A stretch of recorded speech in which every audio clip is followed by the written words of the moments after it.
Мен ұрпақ тәрбиесіне жүрек қалауымен келген ұстазбын. Балаға білім беруді ғана емес, оның жан дүниесін түсінуді, жүрегіне жол табуды өзімнің негізгі міндетім деп білемін. Әр шағын жетістікке қуана білетін, әр шәкірттің бойындағы мүмкіндікті көре алатын ұстаз болуға талпынамын. Бос уақытымда рухани толысуға арнаймын. Кітап оқып, ой кеңістігін тереңдеткенді жақсы көремін. Шахмат пен дойбы ойымды шыңдап, сабыр мен стратегияны үйрететін жақын достарым. Сурет салу маған әлемді өз бояуымен бейнелеудің бір жолы болса, ән айту жанымның тынысы, көңілімнің шуағы. Ал өлең шығару ішкі сезімімді сөзбен кестелеп, жүректегі сырды әсемдікке бұра өнерім.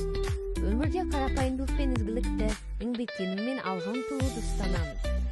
Ұстаз болу мен үшін мамандық емес, жүректің таңдауы.